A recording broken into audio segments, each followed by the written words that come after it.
Yo voy a partir de algo, de lo último que decía Reinaldo, eh, en relación con lo que es el fascismo. Vamos a ver si logro en poco tiempo hacerlo de la manera más precisa.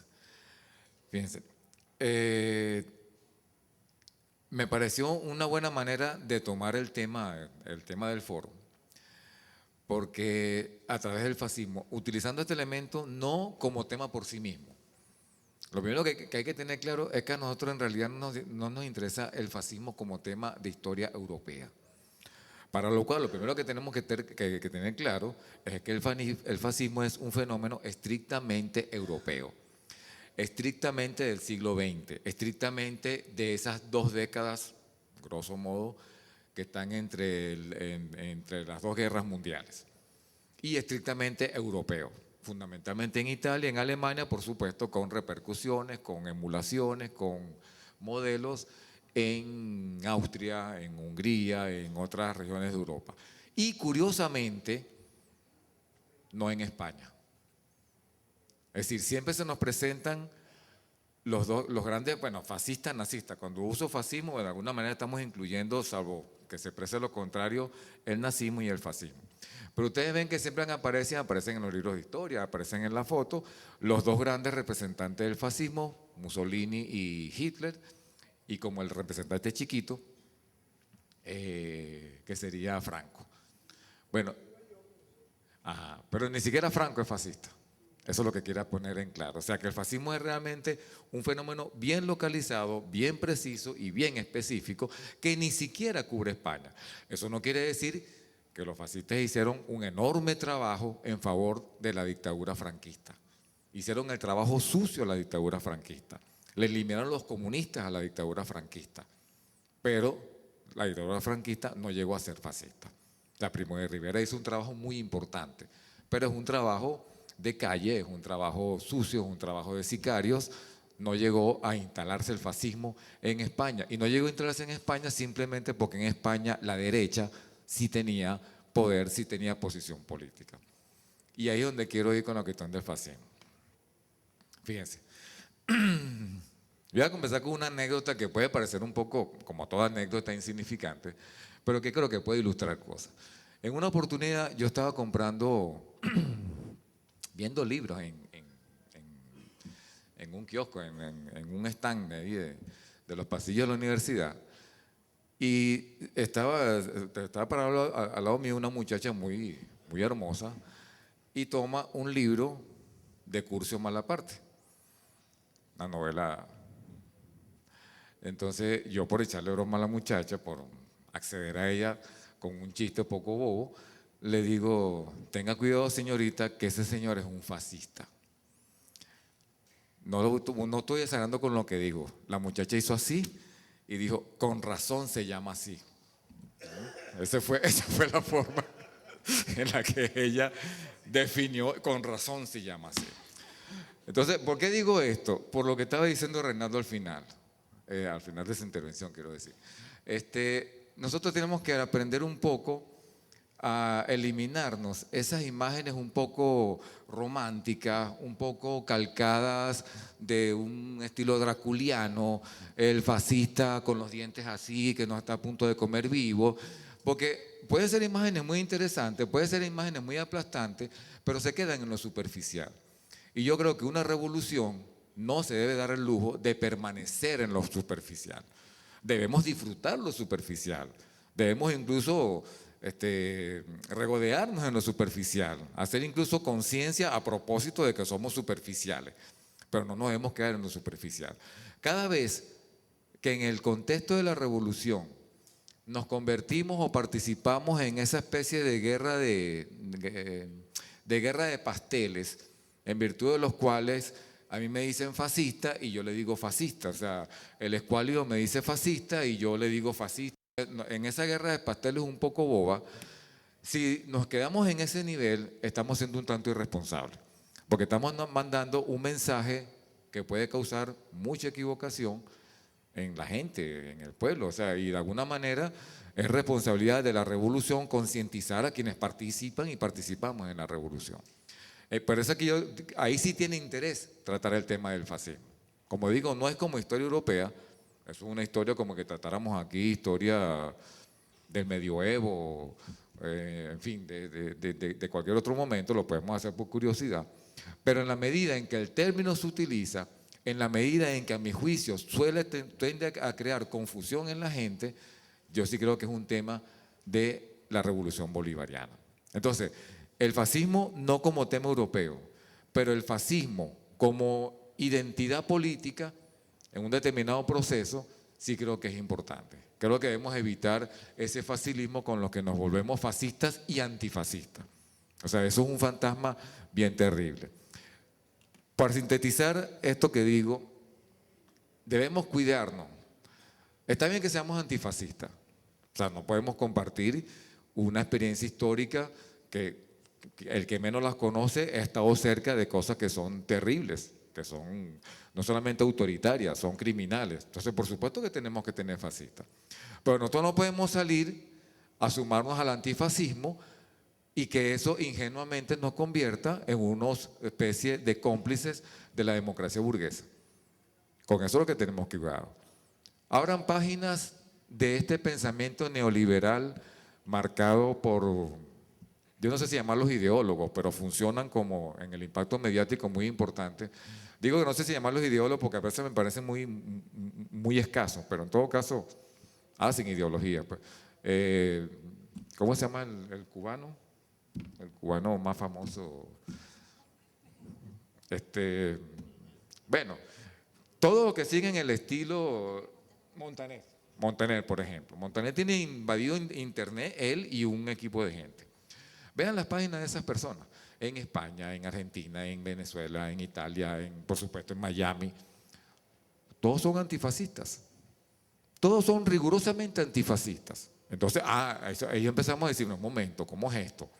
O sea, ¿cómo es que Montaner es antifascista? Resulta que ahora existen antifascistas anticomunistas. Eso lo digo yo en un librito que publicamos en el Centro Nacional de Historia, con títulos hechos hacia propósito. Es decir, tengo que cuidarme de ese antifascismo. O sea, ¿en qué estoy participando? ¿En qué bochinche ideológico estoy participando cuando me sumo al fascismo? Porque yo no soy fascista, yo soy antiautoritario y ese tipo de cosas. Hay que tener cuidado, porque puedo que esté participando en tendencias, en propuestas, en manipulaciones con las que debemos tener cuidado. O sea, por eso pongo el ejemplo de Montaner, que todo el mundo lo conoce, y bueno, todo el equipo o la gente que acompaña a estos ideólogos del pensamiento único, el neoliberalismo, el neoliberalismo, etc. Entonces, fíjese, rápidamente, vamos a precisar tres cositas en cuanto al fascismo. No nos interesa el fascismo en su característica, en sus detalles, no nos interesa, pero sí nos interesan tres cosas que son fundamentales y que tienen que ver con su precisión histórica. O sea, me estoy refiriendo al fascismo histórico, al fascismo real, concreto, el europeo, el único que ha existido y probablemente el único que existirá. Cuando estoy diciendo esto, es que ni siquiera Pinochet es fascista. Aquí, seguramente, si me escuchara un amigo al que aprecio mucho,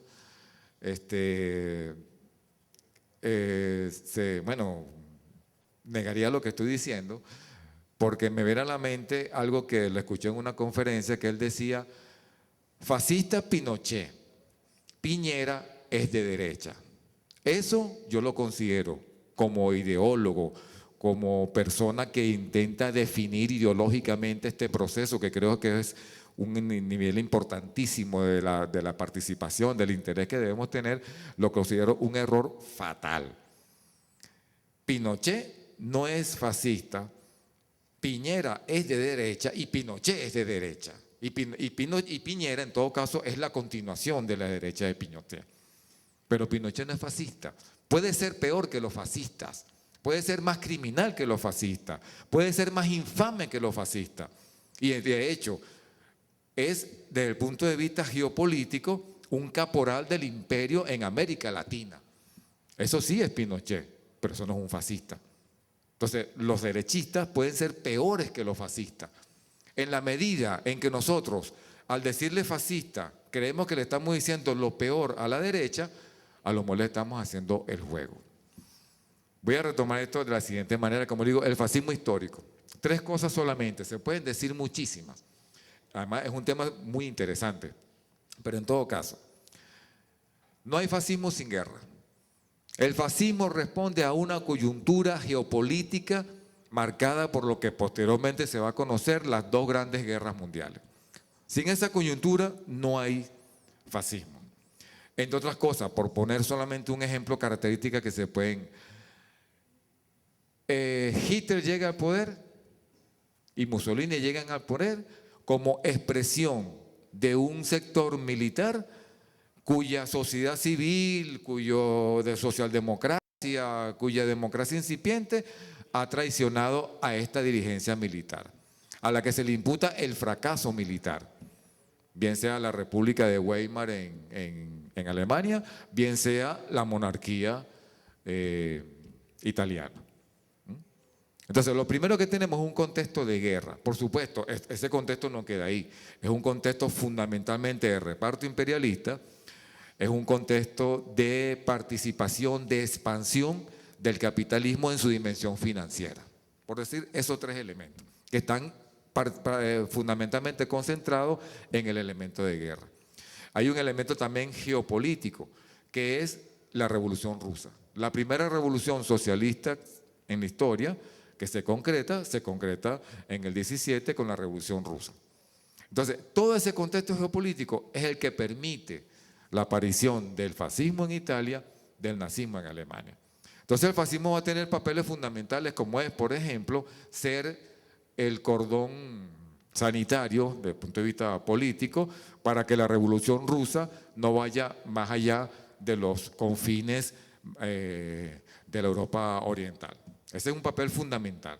Eso es lo que explica que Francia y que Inglaterra, las grandes potencias del parlamentarismo de entonces, los grandes estados de la sociedad civil, ilustrados, republicanos, hijos de la Revolución Francesa, hijos de la Revolución Inglesa, de Cromwell, etc., la parte progresista de Europa, en contraposición con la parte atrasada que era Rusia, eso es lo que explica que dejaron llegar a Hitler y a Mussolini a donde llegaron. O sea, Hitler está 10 años expandiendo su política exterior y expandiéndola de manera concreta, preparándose para la guerra, toma los Sudetes, va tomando Austria, va tomando Hungría, hasta que llegue y toma Polonia. Y algo parecido va a ser el Duce, va a ser Mussolini en Abisinia, en África, etc. ¿Cómo se explica que durante 10 años, es decir, el ascenso del fascismo es a partir de 1920, por ponerlo en términos redondos, y el de Mussolini también? Ya en el 22 se produce la larga marcha, que es un avance enorme. O sea, desde el principio de la década del 20 ya comienza a avanzar esos movimientos. ¿Cómo es posible que tengan 10 años las grandes potencias europeas, los grandes vigilantes y controladores de las nuevas democracias, viendo ese avance como que sin nada, con las manos en los bolsillos, viendo para otro lado? Eso es lo que explica, en parte, aparte de los intereses financieros, aparte de los intereses bancarios, lo primero que explica, mira, aquí está el que puede controlar que Rusia no avance para acá. O sea, la cuestión rusa es la que permite el avance del fascismo. Ok, eso como en el contexto de guerra. En otro sentido, podemos acusar a Hitler y a Mussolini de todos los crímenes que querramos, de autoritarismo, de totalitarismo. Lo podemos acusar de muchas cosas. De lo único que no lo podemos acusar es de que sean regímenes ilegales. No parece, ¿verdad? No, son ilegales. Todo lo que hizo Mussolini y sobre todo lo que hizo Hitler, lo hizo por los canales regulares, apegado estrictamente a las leyes y a la Constitución y a las normas del Estado alemán y del Estado italiano. ¿Cómo? No, yo no estoy diciendo, yo no estoy diciendo que no han cometido actos ilegales, lo que estoy diciendo es que llegan al poder y llegan por las vías legales. Bueno, el derecho internacional lo único que le interesa en este momento es que Rusia no avance. Desde el punto de vista geopolítico, eso es lo fundamental. O sea, Rusia va a ser un problema mucho más terrible de lo que ya había sido Grecia desde 1817, por ejemplo. De hecho, ingleses y sobre todo franceses tienen enormes inversiones en la industria rusa. Todo el capital del industrialismo ruso, que es el más alto, de más alta concentración de mano de obra proletariado, es fundamentalmente inglés y francés. Pero en todo caso, lo que quiero decir, Hitler llega a canciller, Hitler intentó un golpe de Estado, el famoso push del 24, creo que es la cosa. Intentó un golpe de Estado que prueba que la burguesía y los sectores de los militares no están con Hitler, pues. Hitler fue al golpe de Estado y fue preso. Estuvo 8 meses preso, escribió esa obra maestra de la literatura que es Mein Kampf.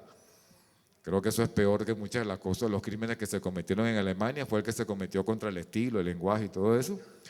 Pero sí, no, son crímenes terribles, como decía Pessoa. Entonces, él fue lo que hizo. Y sigue el camino regular, hasta que en el 31, 32, es decir, en escasos 6 años, el partido nazi pasa de 7 participantes en el Parlamento a 122, hasta que en el 33 se convierte en canciller. Son 10 años, son 10 años de lucha. Nadie puede negar que Hitler no luchó por conformar el partido, por su lucha, o que no creía en lo que él decía creer. En Alemania, en Italia pasó algo parecido. Después de la larga marcha, Víctor Manuel II, que es el monarca, le encarga a Mussolini establecer el gobierno y él lo hace. Entonces, es decir, fueron las instituciones propias, dentro de las instituciones propias de la democracia burguesa, es que se produce la consolidación de estos poderes políticos. No se les puede acusar ni de ilegales ni de ilegítimos. Lo que no quieren decir que hayan cometido crímenes, ¿no? A los adecos no lo pueden acusar ustedes de ilegales. Bueno, los adecos tenían sus cabilleros también y sus cosas, que no. Y periodistas padecieron terriblemente el famoso caso de Leo, por poner uno que fue famoso en la historia, padecieron lo que es un cabillero adeco, eso no es legal. Ahora, Acción Democrática va por los cauces legales, toma el poder por los cauces legales. Ok, ese es el otro elemento que quiero que quede claro. Es decir, ¿qué significa esto?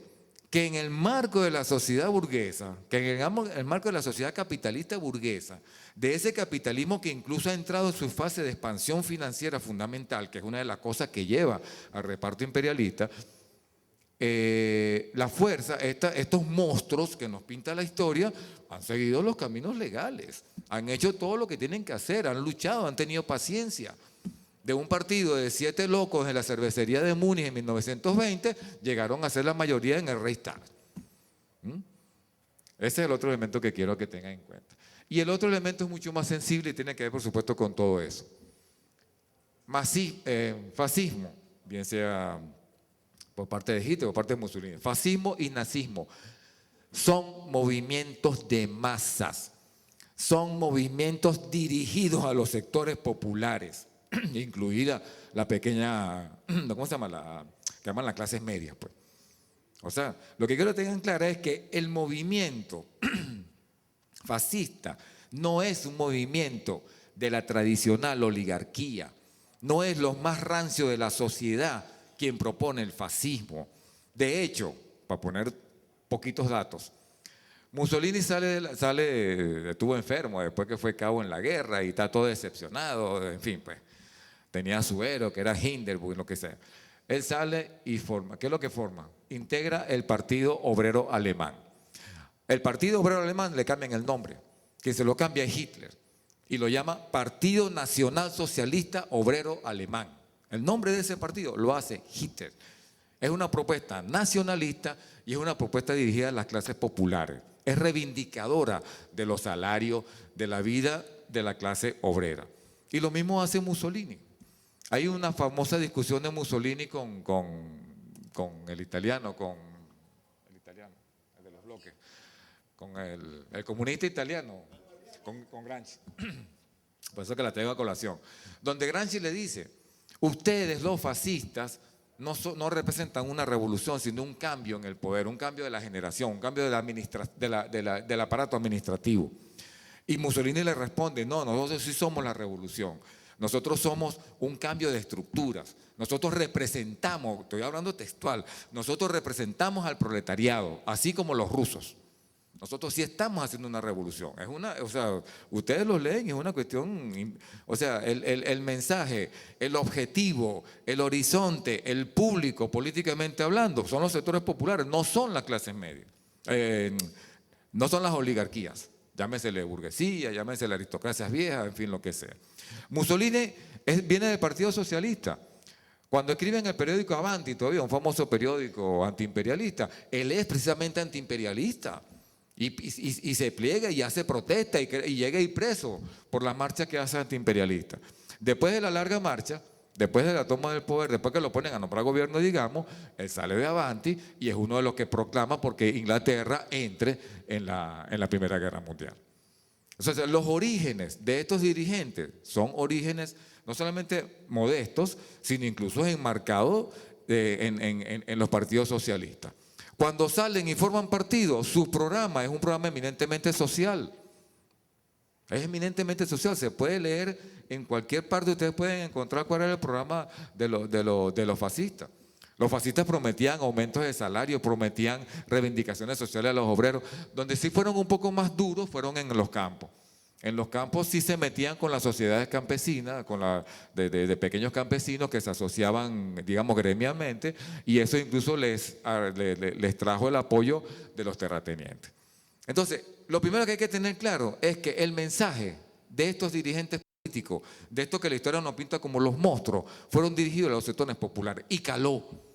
En la medida, por supuesto, en que los socialistas y la socialdemocracia se repliega, y hay casos realmente conmovedores, por lo menos en Italia, en la medida que se repliega, el espacio lo ocupan los fascistas y los nacionalsocialistas.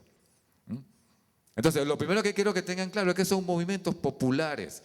Por supuesto, en ese sentido van a ser los movimientos que le van a hacer el gran favor a la sociedad burguesa. La socialdemocracia no tiene forma de controlar a los sectores populares, no tiene forma de controlar el avance de los comunistas y de los socialistas, no tiene forma de controlar el avance de los rusos, de los soviéticos, pues de la revolución soviética, no tiene forma de controlarla.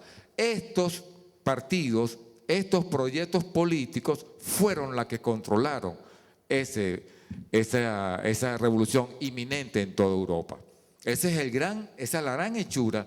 Esa es la gran deuda que hasta hoy la democracia burguesa tiene con el fascismo. Lo primero que quiero que apunten en ese sentido. ¿Por qué digo esto? Después que cae el fascismo en el 43 y después que cae el búnker de Hitler, digamos en el periodo de paz, vamos a encontrar una lectura de toda esa terrible historia europea entre las dos guerras mundiales. Y esa lectura se la va a poner sencillita. Esa lectura es la democracia burguesa, en este caso representada fundamentalmente por los Estados Unidos, que es el gran ganador de los dos conflictos mundiales, es la democracia burguesa presentándose a la humanidad como la salvadora de esos monstruos que eran el fascismo y el socialismo, el fascismo y el nazismo. Si alguien, bueno, aquí hay quien tiene edad para haberla visto, pero muchos no. Hay series famosas, entonces si ustedes recuerdan la serie Combate. ¿Tú te acuerdas de esa serie? ¿Quién es el enemigo? ¿Quién es el monstruo? ¿Ah? Es Sargento Sorne, que es el líder, que es el que se la sabe toda, y el enemigo son los nazis, los nazis, los nazis, los nazis. Entonces se comenzó a demonizar, en este caso al perdedor de la Segunda Guerra. Y hasta hoy la democracia burguesa ha vivido en buena medida de esa demonización. Claro, la demonización ha tenido que ir cambiando, ¿no? En el marco de la Guerra Fría se tuvo que ir hablando de los comunistas como los monstruos come niños y tal cosa, y al final, después que se quedaron sin la Unión Soviética, salió esto del terrorismo y ahora todos somos terroristas. Digamos, el enemigo del mundo libre es completamente difuminado, no se sabe bien cómo es porque es una cuestión completamente pragmática. Y eso es lo menos que quiero destacar. Si ustedes revisan cualquier discurso de Mussolini, cualquiera que revisen, es de un pragmatismo asqueroso, políticamente hablando. Aparte de que él era bastante bruto, no era, como decía Mariátegui, o sea, es un tipo de corazón, es un tipo de acción, no es un tipo de pensamiento. Y él decía, somos comunistas, somos socialistas, somos derechistas, somos católicos, somos todos. O sea, es de un pragmatismo espantoso. ¿Mm? En el caso de Hitler tenemos algo similar. Cuando Hitler busca, por ejemplo, como enemigo paradigmático el judío, bueno, porque es que ser judío es una forma de atacar muchas cosas. Tú puedes atacar científicos, tú puedes atacar comunistas, tú puedes atacar empresarios, tú puedes atacar banqueros. Es decir, entonces son como comodines que sirven para todo. Son propuestas ideológicas que te permiten actuar de distintas maneras según se te presenten las circunstancias. Es un poco, fíjense las afiliaciones que comienza a tener la sociedad burguesa de hoy con ese fascismo de ayer, el histórico, el pragmatismo que usted ve en la política norteamericana. Cuando ya los enemigos no son los comunistas, no son los musulmanes ni siquiera, no, el terrorismo. Ah, bueno, en terrorismo pongo al que me convenga poner en su momento. Entonces, la política exterior norteamericana, que yo diría que en buena medida es la política exterior de la democracia burguesa hoy, la que pretende ser mundial, la que pretende ser hegemónica en el mundo de la globalización, de esa contrarrevolución, de esa globocolonización, que llaman globalización para ponerle un nombre bonito, es el terrorismo. Y eso representa un pragmatismo que vincula a la sociedad burguesa de hoy, a la democracia burguesa de hoy, la vincula directamente con el pragmatismo de estos movimientos demonizados por la misma democracia burguesa. Traído esto a Venezuela, que por supuesto es lo que nos interesa. Yo lo describía en algún momento, lo recuerdo ahorita, en alguna entrevista, algo así. Cuando usted ve a un individuo echando pestes del pueblo, ese es un hombre de derecha. El pueblo, la chusma, la cosa, en fin, esa cuestión que se hizo famosa, que sacó un editor, según el cual él no tenía la culpa de nada, donde calificaba a la gente de lumpen de siempre con una carterita de ron bajo el brazo. Esa es la típica acción de derecha. Esa es la típica posición de la derecha. Cuando usted ve a un derechista, a cualquier, o un conservador, quiero decir, halagando al pueblo, mosca. Ahí tiene el fascismo. ¿En qué sentido yo quiero llamar a hacer el alerta? Nos conformamos. Llega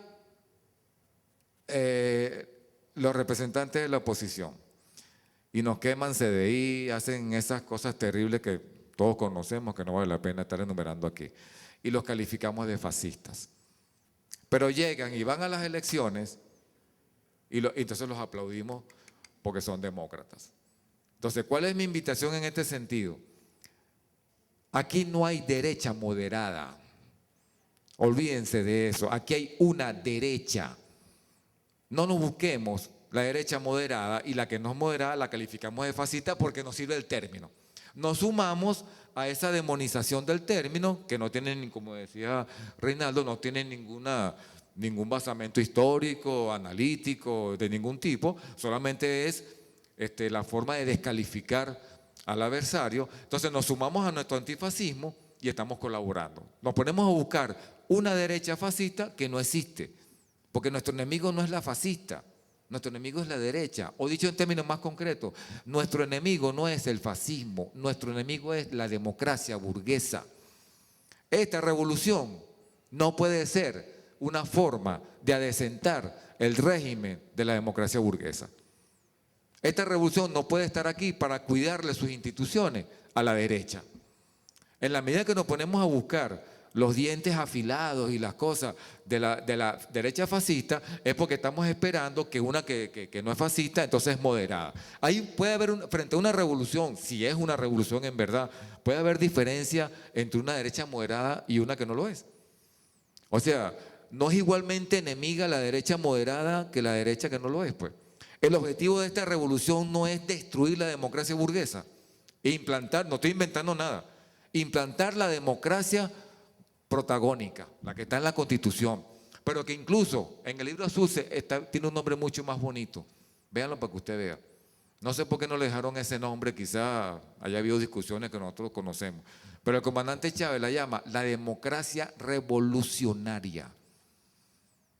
La democracia bolivariana revolucionaria, no que protagónica, ese es un nombre, a mí me parece medio feo, aunque yo lo entiendo. Pues. Me gusta mucho más la democracia revolucionaria que está en el Libro Azul. De hecho, lo dice con esta frase: la democracia revolucionaria nacerá en las comunidades. Es la frase final con la que termina o casi termina el Libro Azul. Entonces nosotros tenemos una propuesta institucional, nosotros tenemos una forma, una propuesta en lo que refiere a organizar la sociedad en sus instituciones, políticamente. Nosotros tenemos una propuesta bien concreta, democrática incluso. Entonces, ¿le vamos a crear las instituciones a la democracia burguesa? ¿La vamos a destruir o no? Si no destruimos la democracia burguesa es porque no somos una revolución. El papel de la democracia burguesa es ese. Y no podemos esperar de una derecha moderada que colabore con nosotros en hacer el socialismo. Eso es algo así como medio bobo, ¿no? Vamos a esperar que la burguesía nos ayude con el socialismo. Pues coño, o sea, es justo, pues. O sea, eso no pueden ser los planteamientos. Entonces, cada vez que queremos enternecernos con la burguesía o con la derecha en general, comenzamos a ver la derecha fascista y empezamos a buscar la moderada para pasarle la mano y aplaudirla cuando va para las elecciones. Y rompe un CDI, ay, mira qué fascistas son. Es mentira, o sea, identificar el fascismo con la violencia. Bueno, nosotros tenemos una tradición de la cuando podemos enorgullecernos. Ahí están los caballeros Adeco. O sea, porque un caballero Adeco vale menos que un SS de Hitler o un camisanera de Mussolini. O sea, cuando los crímenes son en Europa son sublimes, pero cuando son aquí no valen medio. Entonces, bueno, nuestros caballeros Adeco son tan sublimes y valen tanto como cualquier SS de Hitler, europeo, digamos, o cualquier camisa negra. Entonces nosotros tenemos violencia, o sea, la violencia asociada en la lucha política a milanar y destruir el contrario, eso se presenta, eso no es exclusivo del fascismo, se presenta en todas las épocas de la historia. Y la democracia nuestra, la democracia venezolana, esa supuesta vitrina que simplemente compartió con las más terribles dictaduras en América Latina, esa democracia tiene bastante violencia. Entonces, no podemos conformar con calificar a alguien de fascista porque es violento, es un error. Lo que tenemos que hacer es quitarnos, o sea, no nos pongamos a ponerle máscaras a la derecha. Ustedes no ven que nuestro oyente siempre dice, se le cayó la máscara. Bueno, yo no sé quién se la puso, porque o sea, a la derecha se le ve la piel aquí clarita. O sea, no hay ningún invento, no hay que ponerle máscara, ellos son así. Entonces nos ponemos a esperar el fascismo cuando la derecha la tenemos al frente. Ahí voy. Menos mal que lo pusiste, perfecto. Mira, ahí está. Las últimas elecciones las ganamos por un pelo. Hay muchas condiciones objetivas en la cosa, perfecto. Yo no tengo ningún problema en trabajar con esas cosas. Pero hay una cosa, buena parte del capital electoral que el dirigente que compitió en ese momento echó por la borda, o sea, tú el capital electoral lo deberías convertir en capital político. En una tarde manda a la gente a destruirse de ahí y por supuesto lo echa a perder. Ese es un idiota, gracias a Dios para nosotros. Sí, no, es un idiota completo. O sea, a mí me conmueve cada vez que lo veo, o sea, de verdad que es conmovedor. O sea, el tipo tiene una ganancia electoral de ese tamaño y en una noche la echa a perder con unas cacerolas. Bobo, ¿verdad? Menos mal para nosotros, menos mal.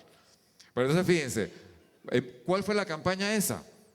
O sea, ahí está actuando como fascista. Es lo que hacen los fascistas, quitarle a la izquierda sus banderas. Eso fue lo que hizo este señor. Y lo que logra electoralmente, porque hay que reconocer que ese era un tipo ya derrotado una vez. O sea, el logro que tuvo no fue poco. Lo que logra electoralmente, que después vota, como digo, fue precisamente por aquella campaña según la cual él hace la revolución mejor que los revolucionarios, porque la revolución es un problema de gerencia, no es un problema de política. Entonces yo no te voy a quitar el CDI, yo los voy a mejorar, yo te voy a poner… O sea, él hacía todo lo que hacían los revolucionarios, pero lo iba a poner muchísimo mejor. Esa fue la campaña. La campaña, quien la analice se da cuenta que fue concebida así y caló. Y por poco nos perdemos este proceso. Llegó completo. Entonces, ese es el fascista. No, nosotros esperamos que fuera a quemar los DCI para decir que se le cayó la máscara. No, señor, en pleno proceso electoral, participando en las elecciones, participando en las instituciones, participando del juego democrático, ahí tenemos al fascista. De ese es el que hay que cuidarnos. Bueno, y del que tumba el CDI, pero que tumba el CDI, pero no tumba una revolución. Ahora, este sí puede tumbar una revolución. Estuvimos a punta de esto. Bueno, eso es lo que quería decir.